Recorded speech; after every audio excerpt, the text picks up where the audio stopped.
ये बिल्कुल क्लियर बात है कि इतनी तो सरकारी नौकरियां तो छोड़िए, इतनी तो प्राइवेट नौकरियां भी नहीं है जितना यूथ हमारा स्कूलों से और कॉलेज से पास आउट हो रहा है। तो जब हमारे स्टूडेंट्स एक अच्छी स्कूलिंग लेके, एक अच्छी कॉलेज एजुकेशन लेके बाहर निकलते हैं तो काफी उम्मीद से निकलते हैं, लेकिन उनमें बचपन से एक ही चीज उनके माइंड में, उनके माइंडसेट में दे दी गई है कि जो हमारी पढ़ाई लिखाई का पर्पस है वो एक सेफ, सिक्योर, अच्छी नौकरी पाना है। और उसी लाइन पे,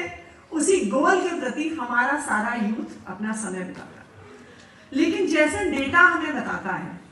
कुछ साल पहले मैकिन्जी की एक रिपोर्ट आई थी जिसने ये बहुत स्पष्ट शब्दों में कहा था, ब्लैक एंड व्हाइट शब्दों में कहा था कि जितना यूथ आज भारत में है, जितना एजुकेटेड यूथ आज हमारे स्कूल से, कॉलेजेस से ग्रेजुएट कर रहा है, बाय 2030 भारत को 90 मिलियन से ज्यादा नॉन एग्रीकल्चरल जॉब्स की जरूरत होगी। इसका मतलब ये हुआ कि हमें एक दिन में 2030 तक हर रोज 27,000 नौकरियां पैदा करने की जरूरत है, एवरी सिंगल डे, अगर हमें ये 90 मिलियन का टारगेट अपने देश के लिए अचीव करना है। लेकिन बहुत बड़ा सवाल ये है कि अगर हर स्टूडेंट, हर युवा जो अपनी स्कूल और कॉलेज की पढ़ाई करके निकलता है, अगर उसका एम यही है कि मुझे अच्छी नौकरी ढूंढनी है, तो अगर हर वेल क्वालिफाइड यूथ अपना समय सिर्फ नौकरी ढूंढने में लगा रहा है, तो ये तो बहुत बड़ा सवाल पैदा हो जाता है कि नौकरियां क्रिएट कौन करेगा, नौकरियां देने वाला कौन बनेगा अगर सभी लोग नौकरी ढूंढने वाले बन रहे हैं। और जो ये एंटरप्रेन्योरशिप माइंडसेट करिकुलम की शुरुआत है,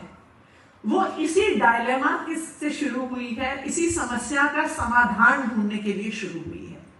कि आखिरकार जो हमारा इंडियन यूथ है, देखिए इंडिया में टैलेंट की कोई कमी नहीं है, ये फैक्ट है। आज आप दुनिया में कहीं पर भी जाइए,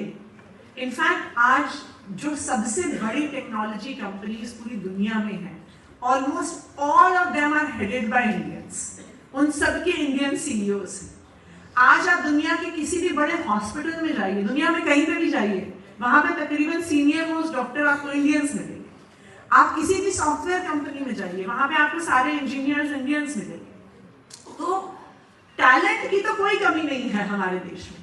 लेकिन हमारे देश का जो टैलेंट है, हमारे यूथ का जो टैलेंट है, वो हमारे देश की इकोनॉमिक ग्रोथ के लिए यूज नहीं हो पा रहा है। तो इस एंटरप्रेन्योरशिप माइंडसेट करिकुलम की जो शुरुआत है, उसका जो बीज है, वो यहीं से आया।